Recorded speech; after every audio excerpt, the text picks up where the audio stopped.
They would one day call him a traitor for defying the British Empire, and yet build a statue to honor him in the same city that once spat his name like an insult. In a country split between two languages, two religions, two visions of its own soul, one gaunt, intense man would stand up and say, "No, we will not disappear." His name was Henri Bourassa, and in the span of a single lifetime he would go from obscure village notary to the thunderous conscience of French Canada. But in the beginning there is only a boy, a burdened surname, and a ticking clock he can't yet hear. The story starts long before Henri himself. It starts with the echo of gunshots from the rebellions of 1837, and the shadow of a man whose portrait hangs over the family table, Louis Joseph Papineau, the legendary rebel, the tribune of the people, the defeated dreamer of a French-Canadian republic. For Henri, Papineau is not just a figure from history books, he is his grandfather. Imagine a child sitting in a dim Montreal parlor, eyes fixed on that portrait, while adults speak in low, heated voices around him. The oil lamps sway, the air smells of tobacco and old paper, and always the same story: how Papineau rose, how he defied the British authorities, how he lost, how he went into exile, how a whole people almost threw off an empire and failed. Henri Bourassa is born into that story on September 1st, 1868. His father, Napoleon Bourassa, is an artist and architect, a man who carves stone and paints canvases but also debates politics late into the night.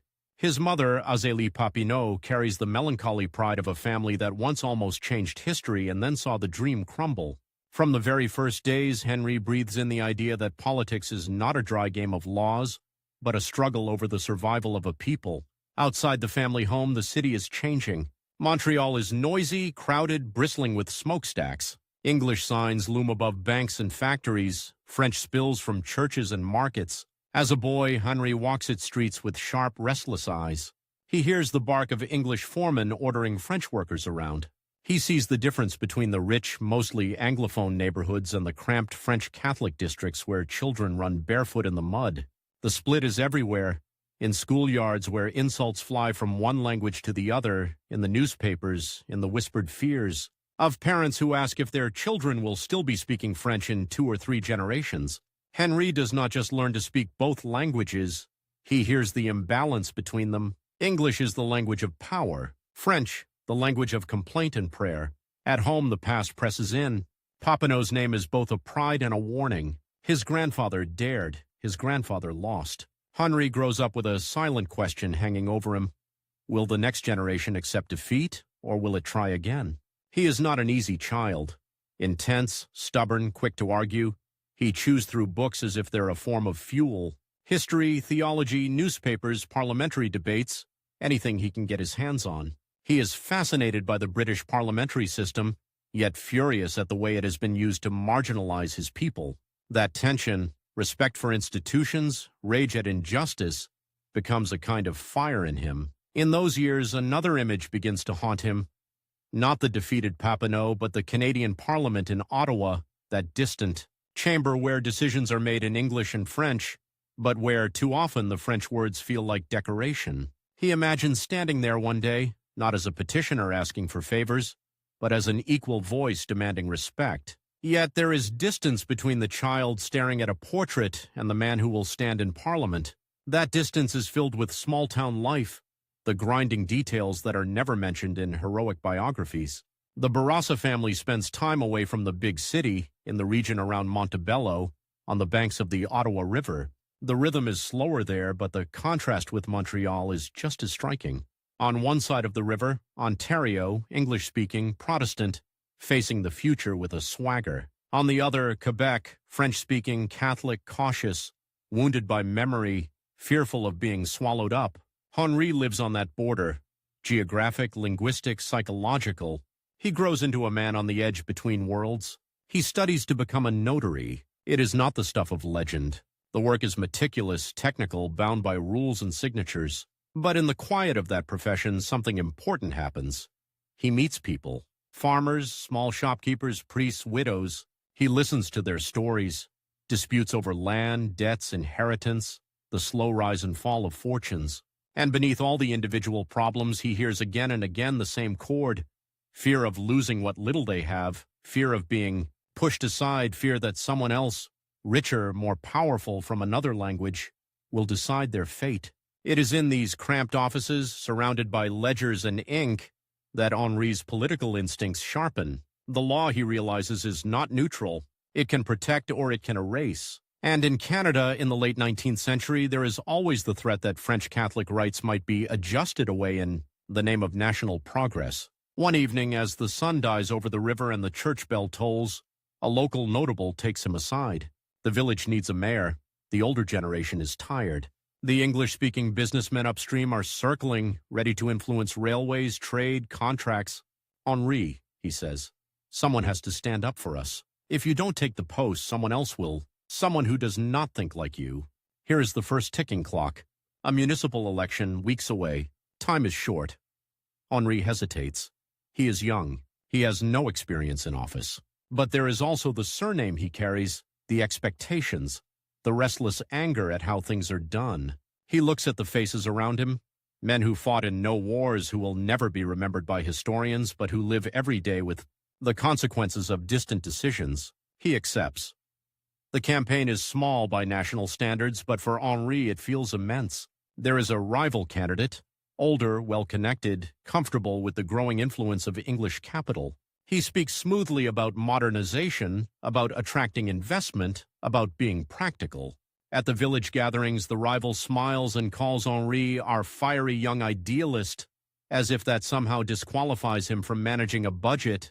Henri answers with something else. He talks about dignity, about how small communities must not be treated as raw material for others' profits, about how if they surrender control now, they may keep their church but lose their soul. He is intense, sometimes too intense. His hands shake when he speaks. He forgets to flatter. But the words land. On the day of the vote, it is close. For hours, he paces outside the polling place, listening to boots crunch on gravel, hands clenched behind his back. This is not yet a battle with empires, but it feels like one. When the tally is finally read, Henri Bourassa is mayor. It is a narrow victory, but it changes everything. For the first time, he holds office. For the first time, his decisions affect more lives than his own. Yet municipal power is limited. The railway companies are not afraid of a village mayor. The federal government in Ottawa does not even notice him. But Henri is watching them. He reads every speech he can, follows every debate, scrutinizes every hint of how French Catholics are being described in the corridors of power. And in Ottawa, a man appears who seems to offer hope. Wilfrid Laurier, the first French-Canadian Prime Minister, elegant, moderate, a bridge between English and French. In Quebec, many see Laurier as the proof that the old wounds are healing, that Papineau's dreams can be fulfilled peacefully within the Union without rebellion. Laurier's image reaches even into Henri's small world through newspapers and whispered admiration. To some, Laurier is a savior. To Henri, he is something more unsettling, a possibility. If one French-Canadian can rise to the highest office, why not others? Why not a new generation that refuses to bow?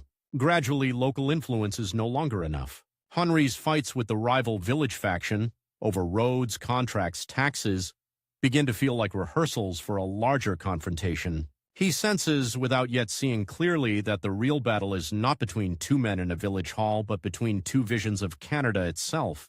Then comes 1896. A federal election looms, and with it the chance to reshape the House of Commons. The Liberal Party seeks strong candidates in Quebec. The riding of Labelle, with its rugged landscapes and French Catholic majority, needs a voice in Ottawa. The party men look around. Who has a famous name, strong convictions, and enough local credibility to win? The answer is obvious. The offer reaches Henri. Run for Parliament. Again, the clock starts ticking. The campaign period is short. His opponent, the sitting Conservative, has the advantages of incumbency and a well-oiled organization. He promises stability, respect for the empire, and vague assurances that French interests will be taken into account. Behind him stands a network that stretches far beyond the riding. Against that machine, Henri has a few weeks, a handful of allies, and his voice. He throws himself into the campaign with the same total commitment that will one day define his national battles. He travels from village to village, sometimes sleeping only a few hours, his clothes smelling of sweat and dust, his throat raw from speaking. He talks about Papineau, but not as a romantic legend. He speaks of the unfinished work, of a people that has survived but not yet secured its place.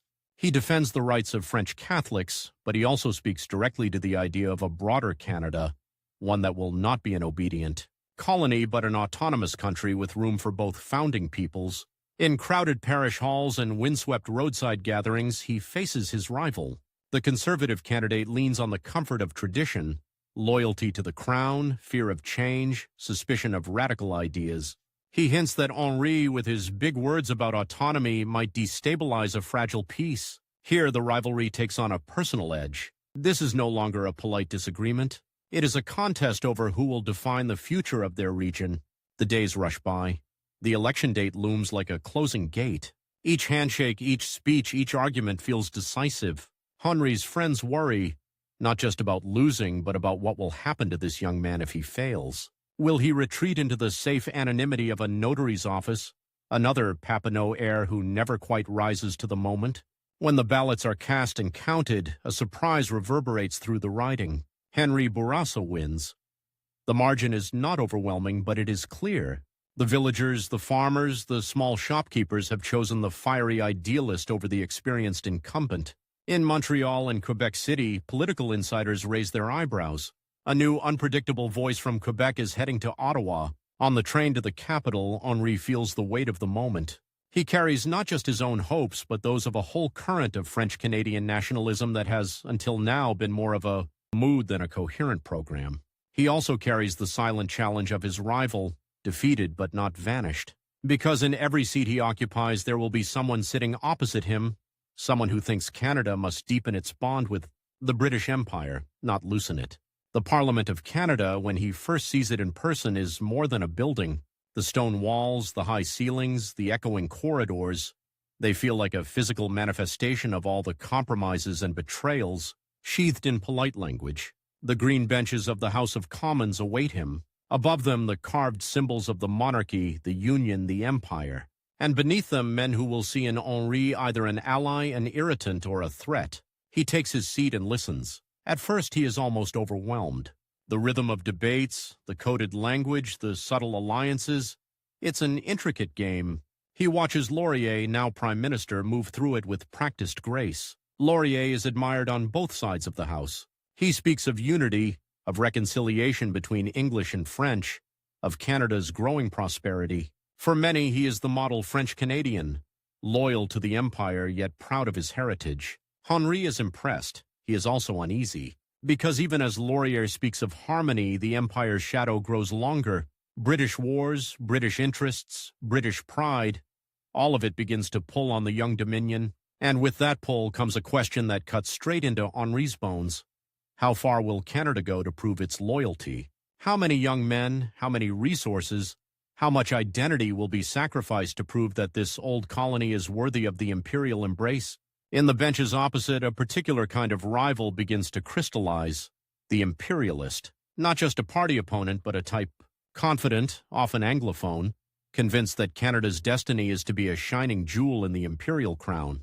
He speaks of duty to Britain, of the glory of shared wars, of the civilizing mission. He dismisses worries about French-Canadian autonomy as parochial or provincial. Henri locks eyes with such men across the House.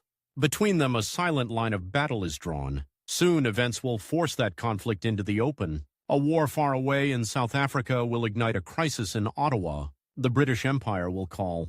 Troops must be raised.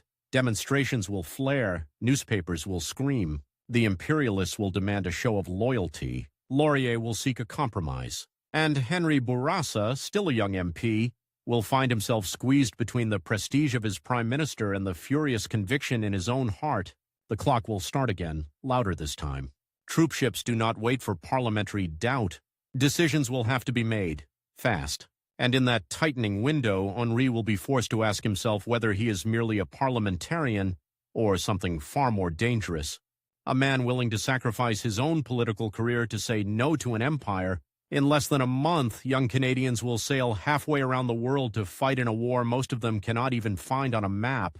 They will march beneath the Union Jack, sing God Save the Queen, and die in the dust of South Africa for a cause that is not their own. Newspapers will cheer. Church bells will ring. In English Canada, shopkeepers will close early so customers can attend pro-war rallies. And in the middle of this tidal wave of imperial enthusiasm, one thin, intense French Canadian will stand up in Parliament and say, "No, not in our name." The clock has started again. The war is the Second Boer War, 1899. To imperialists in London and Toronto, it is a noble struggle to defend civilization against stubborn Dutch settlers in southern Africa. To Henri Bourassa, reading dispatches in his cramped Ottawa lodgings, it is something else, a test. A test of how far Canada is willing to go to please the Empire, and how much of its own soul it is willing to trade away.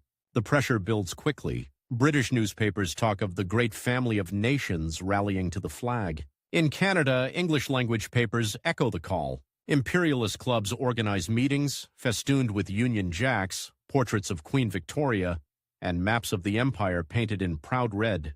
Their speeches are full of words like duty, loyalty, glory. Chastity. Across the aisle from Henri in the House of Commons sits one of that movement's loudest voices, a robust Ontario MP with a booming baritone and a gold watch that he snaps open whenever an opponent speaks too long. He rises in the House and thunders that this is Canada's chance to prove itself worthy of the British name, to show that the young Dominion is not a mere child clinging to Britain's coattails, but a mature partner ready to bleed beside the mother country. He glances toward Henri with a faint, contemptuous smile. In that look, Henri can read the verdict already forming.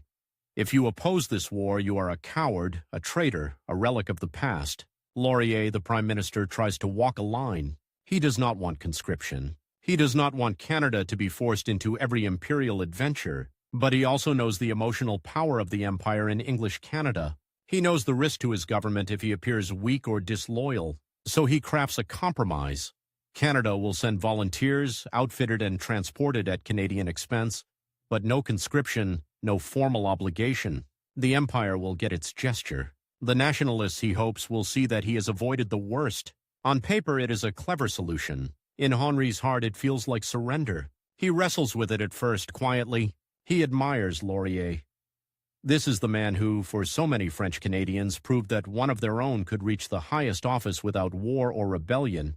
Henri does not want to be his enemy. He requests meetings. He pleads, argues, insists that any participation in a foreign war will set a precedent that cannot be undone. Picture the scene. Laurier's office in the Parliament buildings, heavy drapes, the smell of cigar smoke. Outside, the corridors buzz with talk of troop contingents and imperial pride. Inside, two French Canadians face each other across a desk that suddenly feels like an ocean. Laurier speaks in his measured musical voice about prudence, about balance, about the need to preserve his government so that it can continue to defend French-Canadian rights on other fronts. He reminds Henri that English Canada is watching, that London is watching, that one misstep could unleash a storm. For a moment, Laurier offers him a way out, not a formal cabinet post perhaps, but influence, access, a path upward inside the Liberal machine on the condition that Henri temper his opposition, work from within, be patient, be reasonable. The offer is both flattering and terrifying. Henri leaves the room knowing that the choice before him is not just about South Africa. It is about what kind of man he is going to be. A careful insider playing the long game, or a voice that refuses to bend even if it breaks him. The imperialist MP from Ontario, sensing the drama, circles like a hawk. In the House, he wraps himself in the flag and dares the Quebecois to vote against the war. Outside, English newspapers print editorials dripping with contempt for clerical reactionaries and Papineau's heirs who still dream of treason. The departure date for the 1st Canadian contingent approaches. The troop ships are scheduled. Contracts are signed. Families sew regimental badges onto uniforms. The entire machinery of empire is in motion, and it does not slow down for one uncomfortable backbencher from Quebec. Time is running out. In October 1899, as the 1st contingent prepares to leave, Henri makes his choice. He rises in the House to speak against Canada's participation in the war. His words are calm but searing. Canada, he argues, has no quarrel with the Boers. The decision to send troops has been made under pressure without deeply considering the consequences. If Canada automatically follows Britain into every conflict, then what is the meaning of autonomy? You can feel the temperature in the chamber drop. Some MPs mutter. Others stare in open disbelief. Is this young man actually questioning not just the policy, but the very assumption that the empire must always be obeyed. The Ontario Imperialist responds with scorn. He accuses Henri of ingratitude, of forgetting that it was British power that allowed French Canadians to keep their language and religion after the conquest. He sneers that if Henri is so attached to the Boers, he should go live with them. The newspapers pick up the theme. Within days, Henri's name becomes a curse in much of English Canada. One cartoon shows him as a rat gnawing at the base of a British flagpole. Letters pour into newspapers demanding that his constituents send him back to obscurity. Laurier passes his compromise. The troops go. The first contingents sail, cheered by crowds. Canada's imperial baptism is underway. And Henri? He does something unthinkable in the cautious world of late 19th century politics. He resigns his seat. He goes back to his riding of Labelle and puts his career to the test. If his constituents reject him, he will be finished, a footnote remembered only by a few angry clerics. If they support him, he will return stronger, no longer just a Liberal MP, but the elected embodiment of a different vision of Canada. Again, there is a rival waiting for him, this time a candidate backed by the government machine, armed with money, patronage promises, and in the full fury of pro-war newspapers. At rallies, this rival warns that voting for Bourassa is voting for isolation, for backwardness, for shame on the national stage. He paints a frightening picture, a Canada that refuses to share Britain's burdens and is therefore abandoned, exposed, defenseless. Henri moves from village to village like a man driven. Barns, parish halls, windswept crossroads, anywhere a crowd will gather. His voice grows hoarse, his eyes burn. He does not talk in abstractions. He describes in visceral detail what war actually means.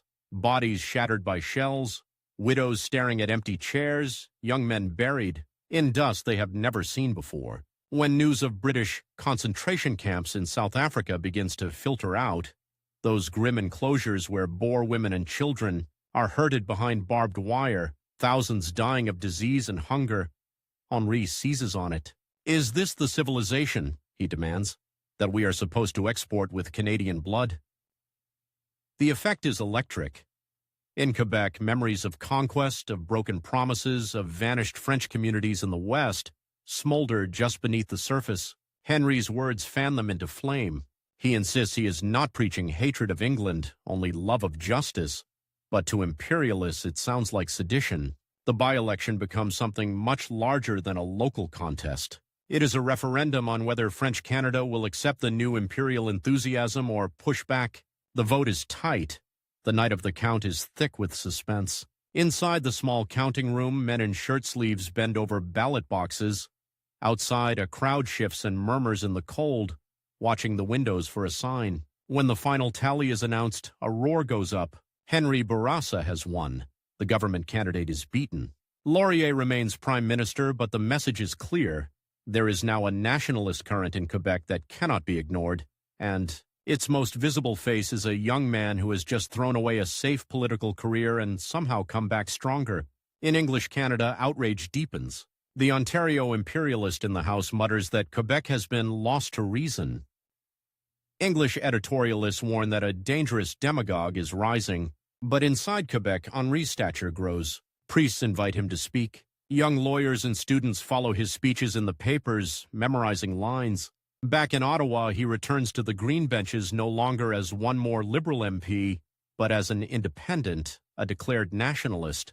He sits in the House like a splinter in the Empire's flesh. The Boer War drags on. Reports of guerrilla warfare, scorched earth, and civilian suffering continue. Henri uses every scrap of information to hammer home his message. This is what happens when you put loyalty to an imperial abstraction above the concrete well-being of your own people. But his fight is not just about foreign wars. While Canada sends volunteers abroad, at home the status of French Catholics outside Quebec remains fragile, even precarious. The memory of the Manitoba schools question, when French Catholic rights in that province were stripped away, weighs heavily. New provinces in the West are being formed. School policies and language rights are being written into their laws. Henri watches closely and sees a pattern. English Protestant majorities using provincial powers to limit French Catholic institutions. While Ottawa, fearful of conflict, compromises or looks away. Here is the bitter irony that obsesses him.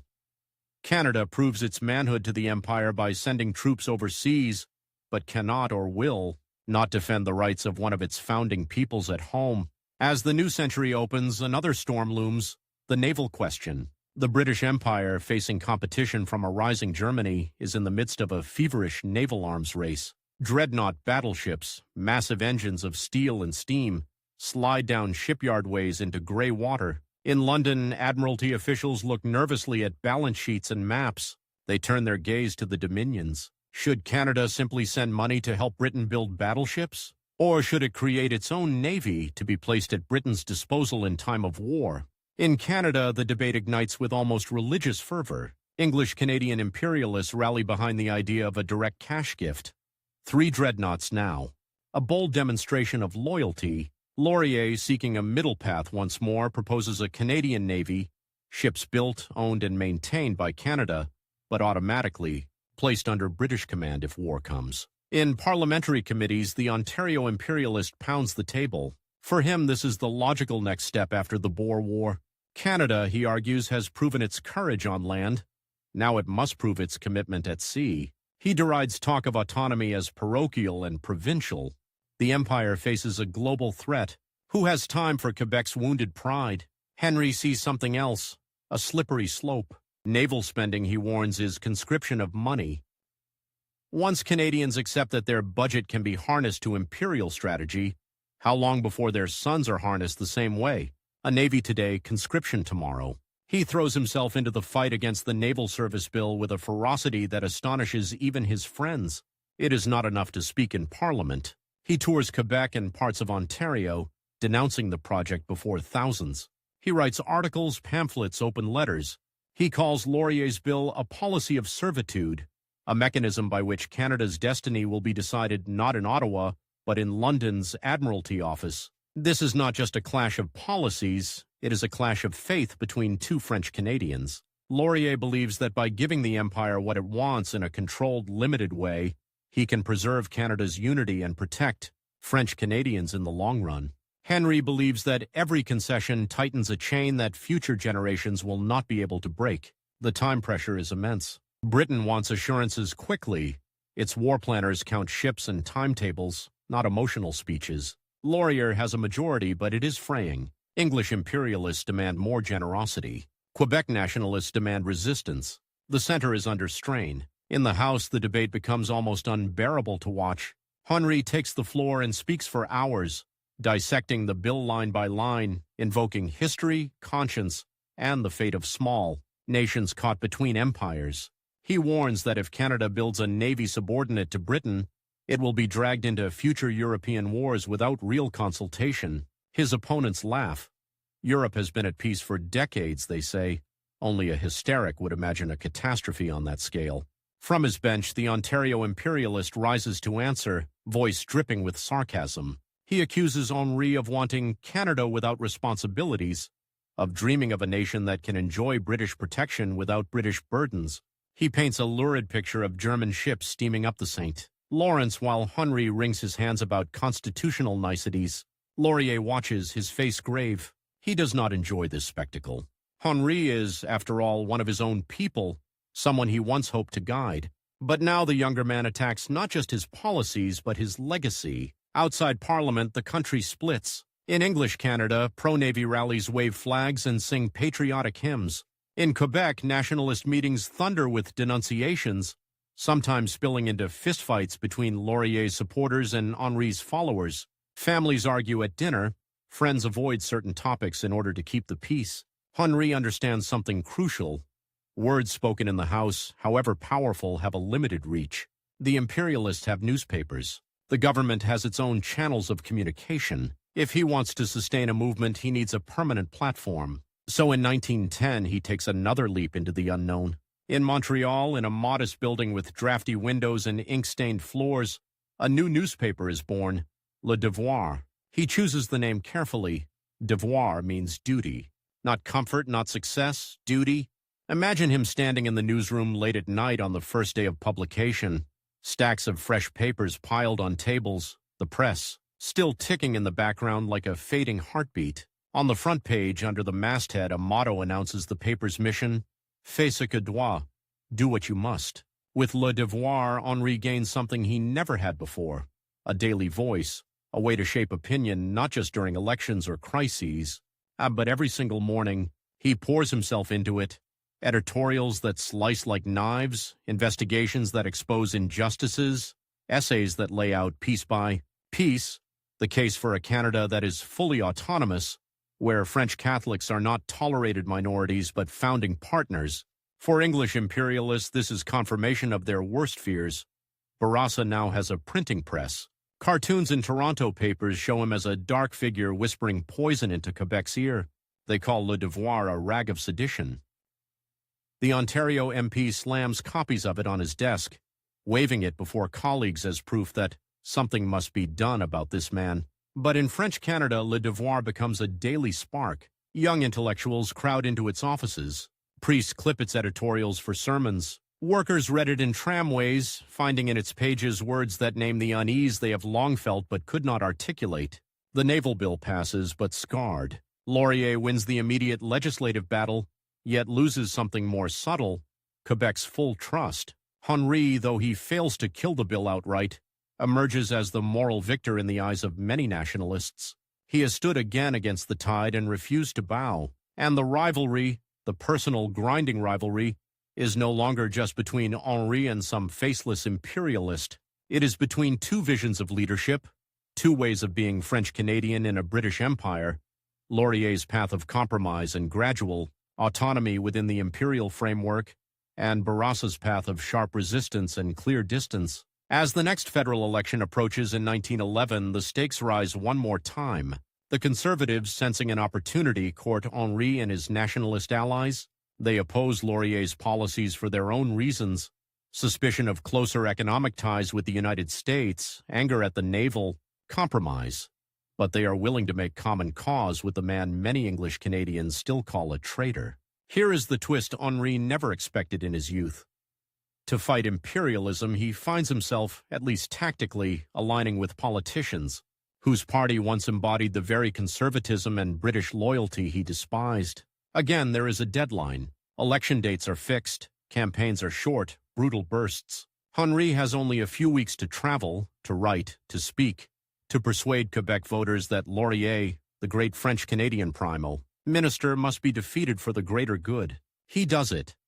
Night trains, endless meetings, speeches delivered to crowds so dense that people climb onto windowsills to hear. Through it all, Le Devoir amplifies his voice, printing his arguments, dissecting government policy, holding up the naval bill as a symbol of the creeping servitude he has sworn to oppose. When the votes are counted, the political map of Canada shifts.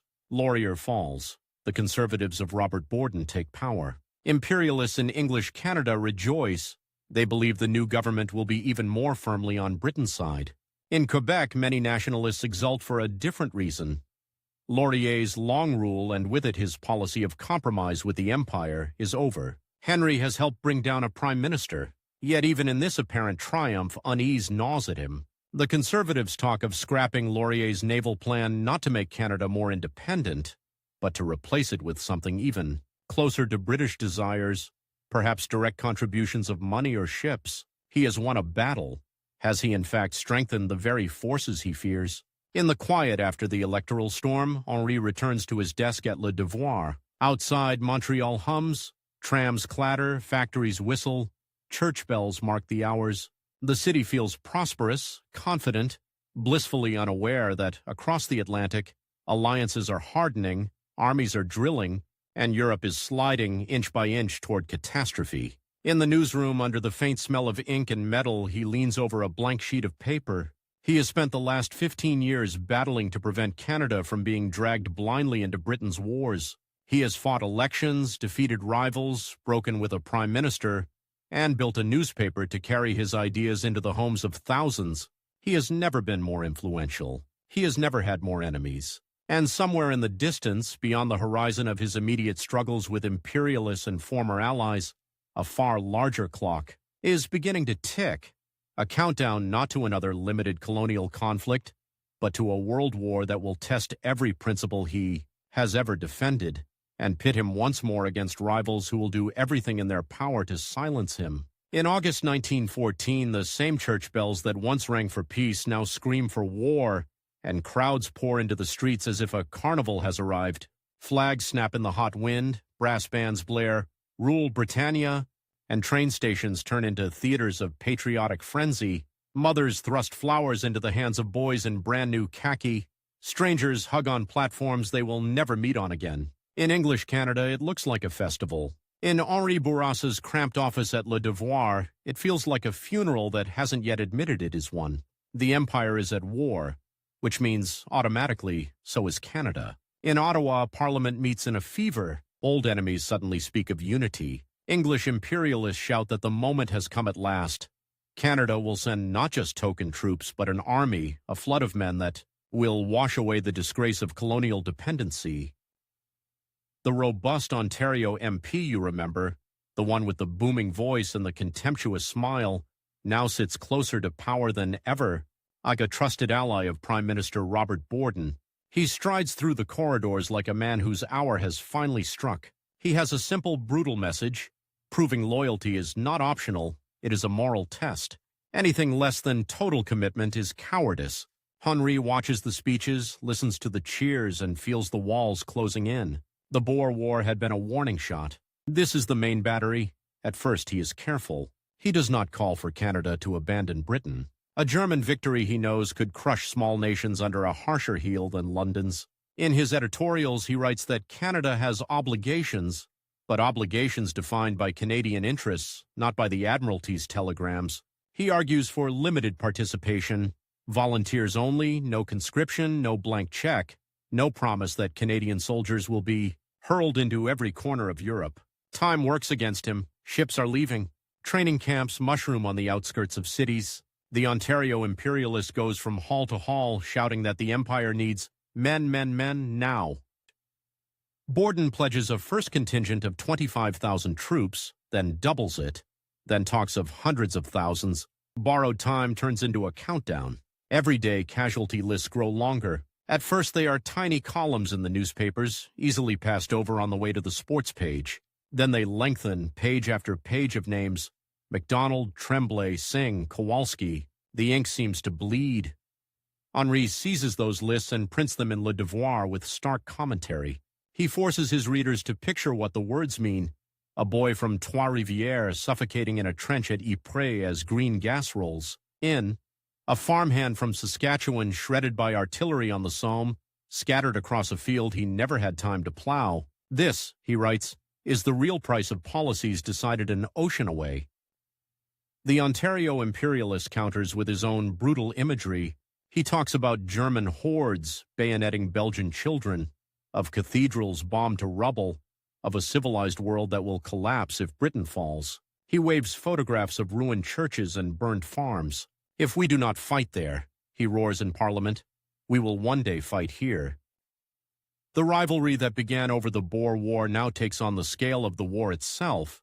Two visions of Canada, clashing in the echo of artillery from Europe. And the clock that Henri hears in every speech, every appropriation bill, every recruiting drive, ticks louder. By 1916, the war has turned into a meat grinder. The first volunteers are dead, maimed, or exhausted. A second, then a third wave of recruits is needed just to maintain the front lines. Borden returns from trips to London, dazzled by military briefings and flattered by British leaders, convinced that Canada must do its share to the last man. Voluntary enlistment falters. In Quebec, it was never high to begin with. Rural families rooted in parishes and farms see no reason to die for Flanders. Priests preach caution. Recruiting officers complain that French Canadians do not understand their duty. The solution for Borden and his Ontario ally becomes obvious. Conscription. Henri sees it coming before most. Reading between the lines of government speeches, parsing budget numbers, watching the secretive visits of British officers, he senses the shape of the law that is not yet named. He sounds the alarm in headline after headline. Today they conscript money. Tomorrow they will conscript men.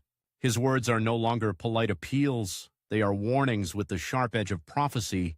In cabinet, the Ontario imperialist presses harder. He slams his fist on the table and demands equality of sacrifice. English Canada, he says, has answered the call. Quebec must not be allowed to hide behind sentimentality and priests' robes. He paints a picture, as he always does, calculated to humiliate.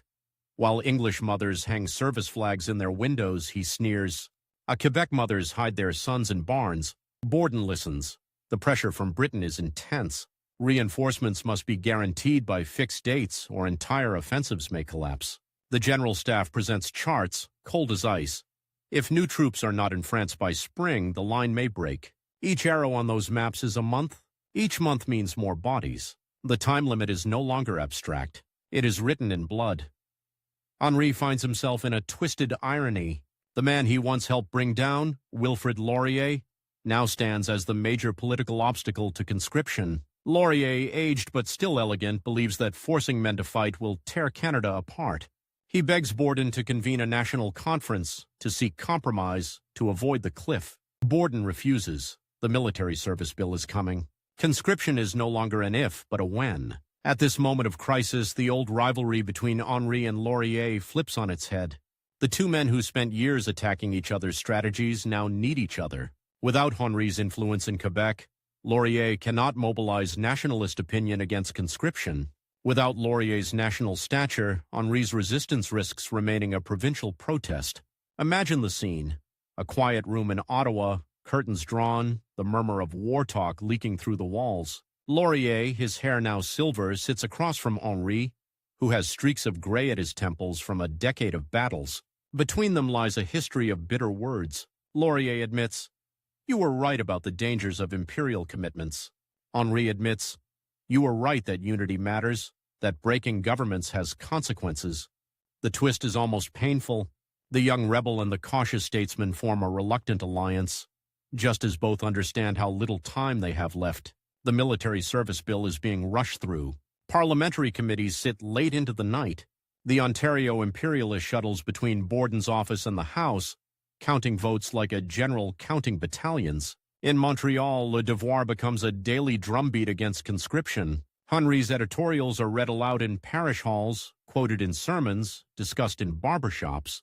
He describes conscription as the power to seize the body of a citizen and throw it into the furnace of foreign wars.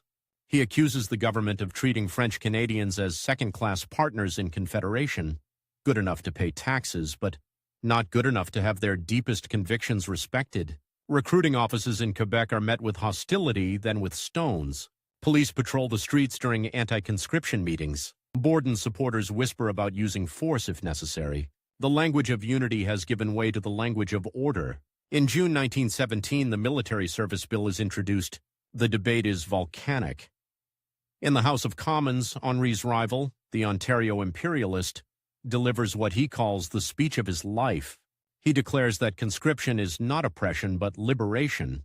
Liberation from the stigma of cowardice, a chance for every Canadian, French or English, Catholic or Protestant, to stand under one flag in one great cause.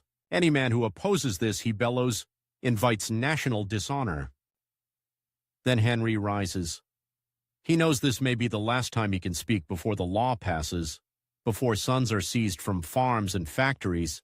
There is a clock in his head now, counting not seconds but paragraphs. He speaks slowly at first, then faster as if outrunning the hands. He does not flatter, he does not beg, he accuses. He lists Quebec's grievances, promises broken in Manitoba and the West, legislation that allowed French Catholic schools to be strangled, a pattern of compromise in English provinces and rigidity in Quebec.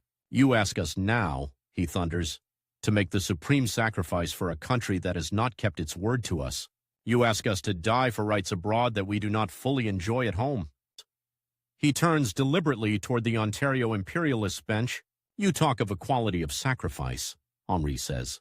I talk of equality of respect. The chamber quivers. Some English MPs shout shame.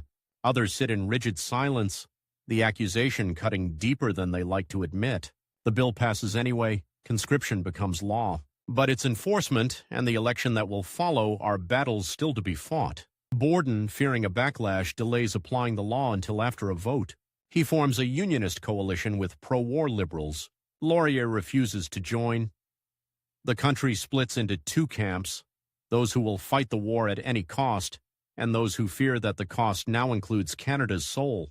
Henri faces another impossible choice. For years, he has poured his life into Le Devoir, saying he is done with parliamentary games. Now, with conscription made law and an election ticking down like a bomb, can he stay in the newsroom? He cannot.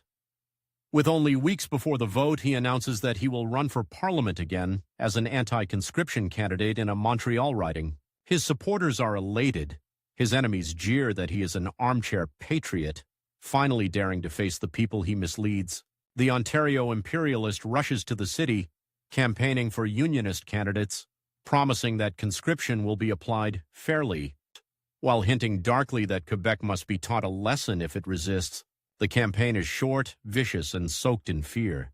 Posters show noble soldiers under fluttering flags, and in unionist propaganda, treacherous slackers hiding in the shadows. In Quebec, bullets occasionally accompany pamphlets. Windows are smashed at recruiting offices.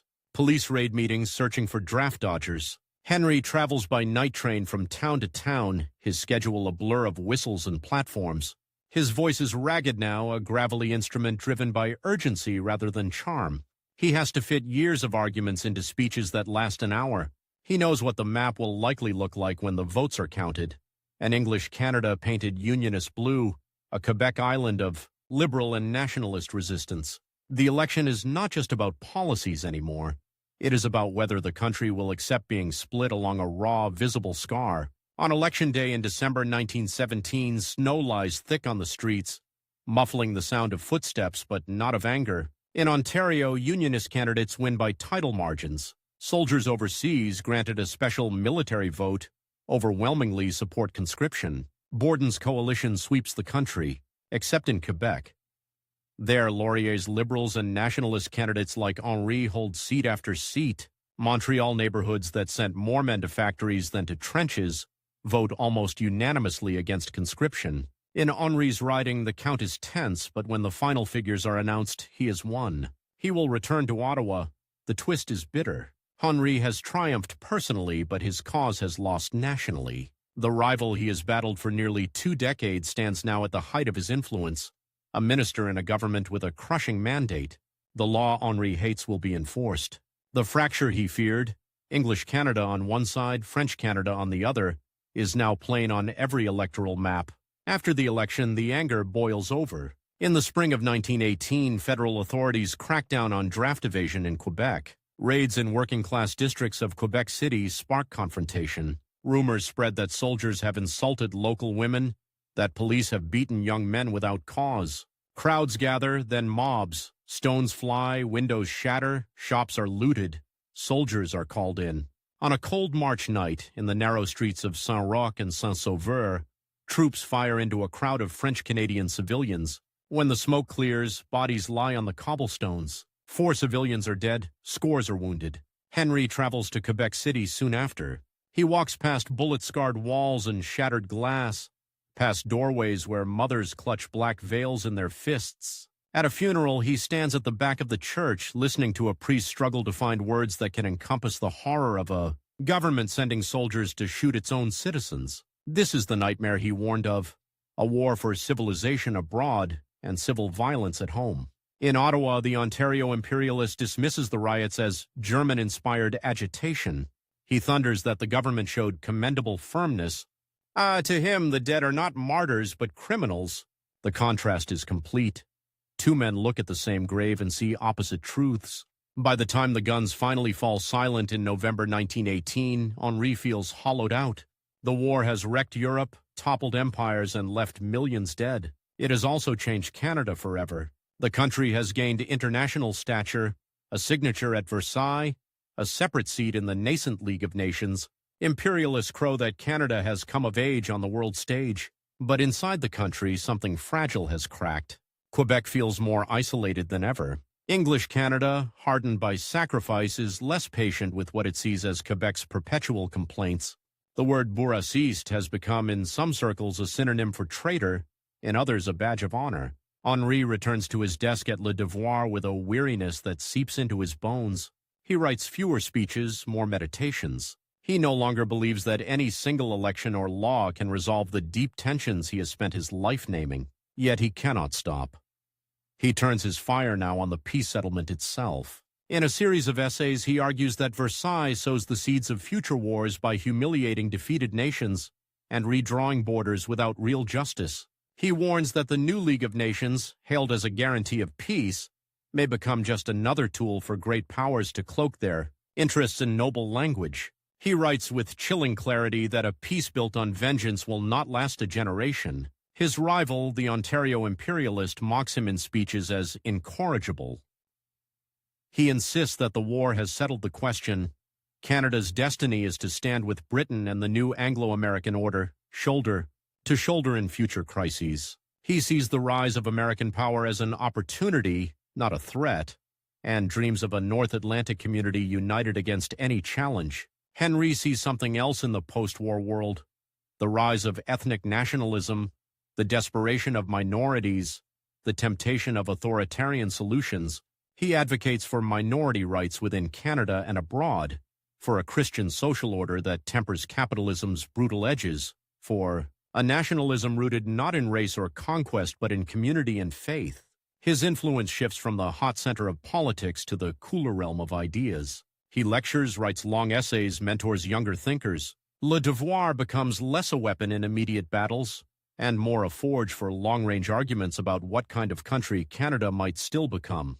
And yet, outside his window, the world hums along as if his warnings are echoes from another era. Jazz spills from gramophones. Automobiles jostle with horse-drawn carts. Young veterans in cheap suits line up at factories, trying to forget the trenches.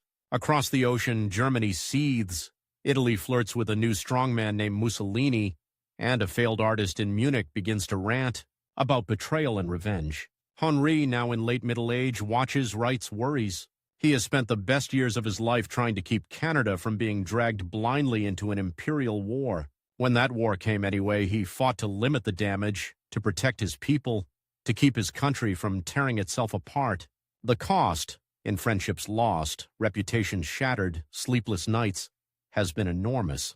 He tells himself that perhaps finally the worst is over. Perhaps the coming years will be a time of repair rather than rupture, of slow, patient work rather than frantic battles against deadlines and decrees. But somewhere beyond the chatter of radios and the clatter of streetcars, another clock has already begun to tick.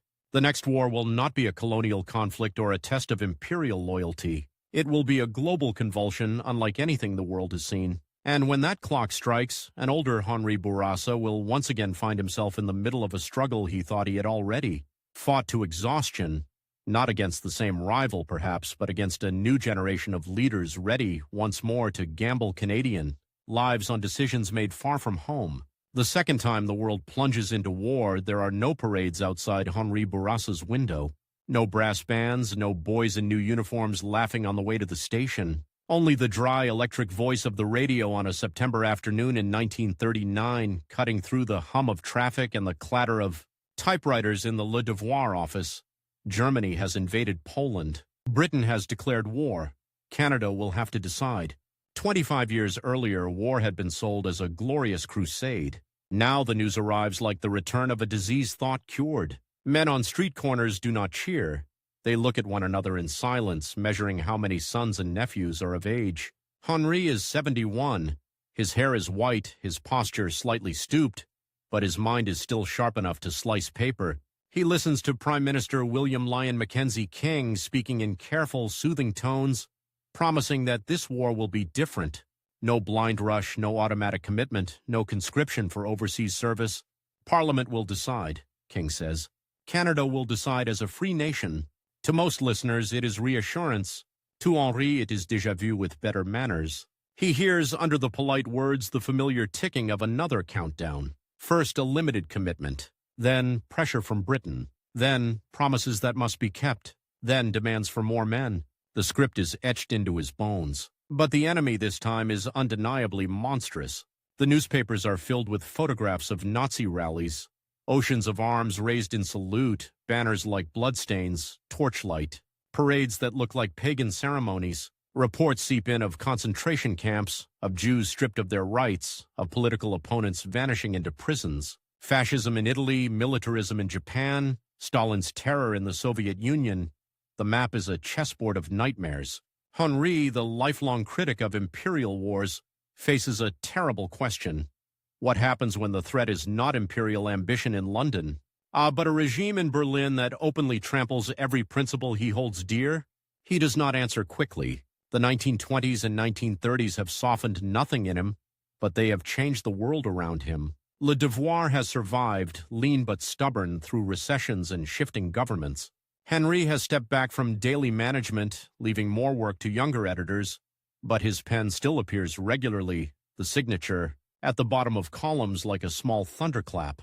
In those years, he has fought new battles against the excesses of capitalism during the Depression, against corruption in provincial politics, against the inertia of the Catholic hierarchy when it shrinks from confronting social injustice. He worries about young French Canadians leaving the farms for factories, about the erosion of traditional communities, about the seduction of easy wealth. Yet nothing unsettles him like the rise of dictatorships in Europe.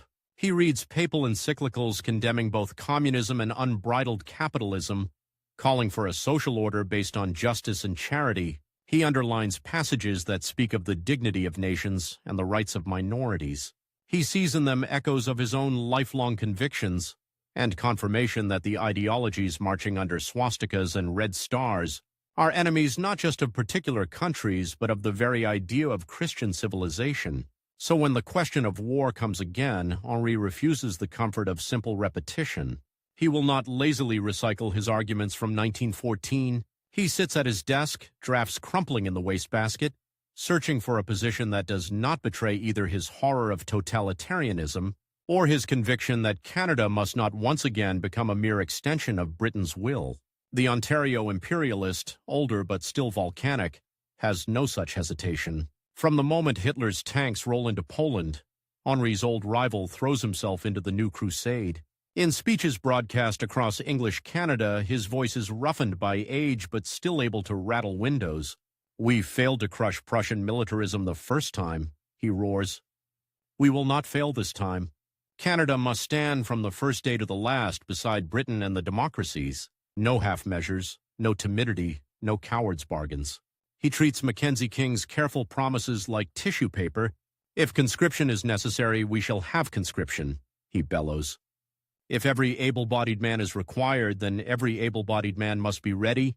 A nation does not negotiate with war, it meets it." Once more, the same two visions of Canada square off, one that defines loyalty as automatic, and one that insists loyalty must be chosen, limited, conditioned by justice. But time has altered the lines of battle. King, unlike Borden, is terrified of repeating the conscription crisis of 1917. He remembers the election maps split along language lines, the riots in Quebec, the soldiers firing on civilians. He knows that if he moves too fast, if he ignores Quebec's fears, he may win the war and lose the country. Henri sees that fear and exploits it, but not as a demagogue. He writes a series of articles that read like letters to a nervous ally rather than declarations of war against the government. He acknowledges the evil of Nazism, the duty to aid Britain, the reality that Canada cannot pretend the world's fires are none of its concern. Yet he draws three lines. Canada must declare war as an independent nation, not simply follow Britain's timetable. Participation must be subject to Canadian control, not imperial command. And conscription for overseas service must be avoided, if at all possible, to preserve internal peace. His tone is less furious than in 1914, but there is still steel in it. He reminds readers that liberty is not defended by destroying liberty at home, that a struggle against dictatorship abroad loses its moral authority if it tramples on dissenting voices in Canada. For a time, it seems he has found a precarious balance that the country can live with. In September 1939, Parliament debates the declaration of war. Unlike 1914, there is an actual debate. King waits a week after Britain's declaration. The House votes separately. Canada enters the war as a nation, not merely as a colony. Le Devoir, under Henri's influence, reluctantly supports limited participation, framed as an act of solidarity rather than submission. The Ontario-Imperialist grumbles that the delay is cowardly, the caution unworthy of a great nation. But the war begins, and for the first months it is mostly a war of words and preparations. Training camps, naval patrols, factories gearing up.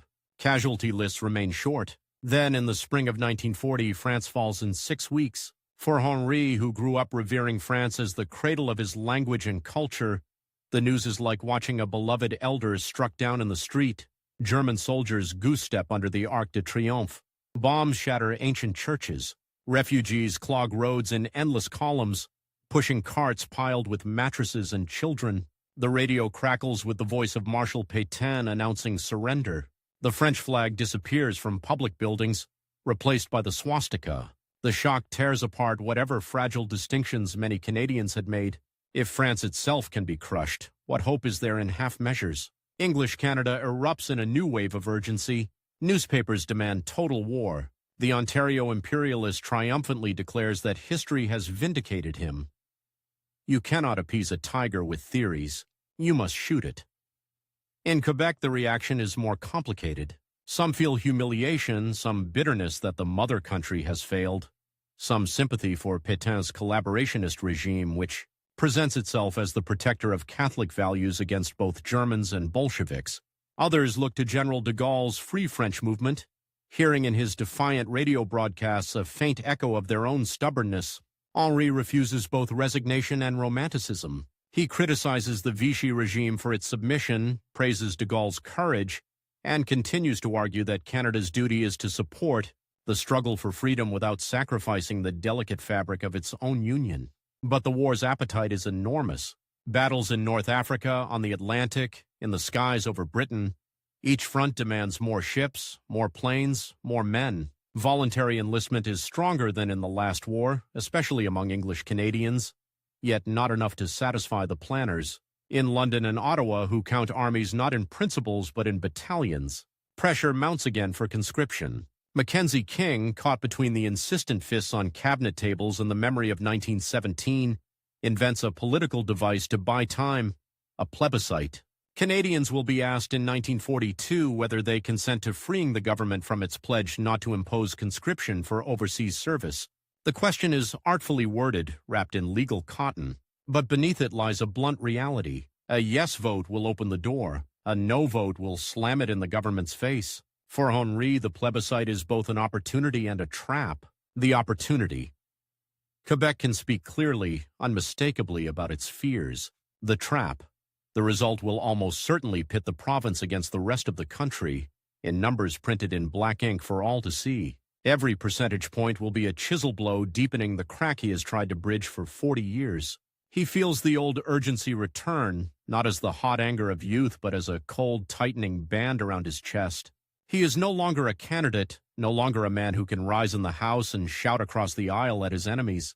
His voice now exists on paper and in lecture halls. His health is not what it was. Each article costs him more strength. Time presses on him in a new way.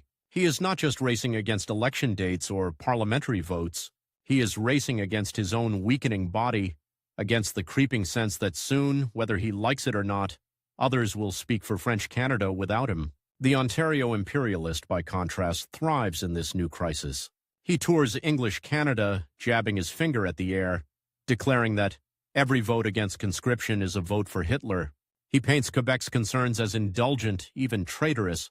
He ridicules the promise King made in 1939 as a childish delusion and demands that it be sacrificed on the altar of necessity. In Quebec, factory whistles blow and parish bells ring as Henri's articles circulate. He does not tell people how to vote with a demagogue's slogans. He lays out instead a moral arithmetic. The war's just cause against the unjust methods that might be used to pursue it. The duty to aid allies versus the duty to preserve a fragile partnership between two founding peoples. He warns that a massive victory for conscription in English Canada, combined with a huge rejection in Quebec, will hand fanatics on both sides exactly the numbers they need to hate each other more.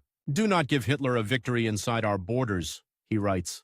He wins every time we allow ourselves to become enemies. On plebiscite day, April 27, 1942, Canada votes. The results are stark.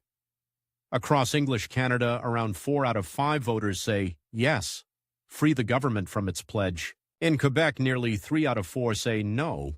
The map looks like a wound again. Dark yes across most of the country. A solid no block over the St.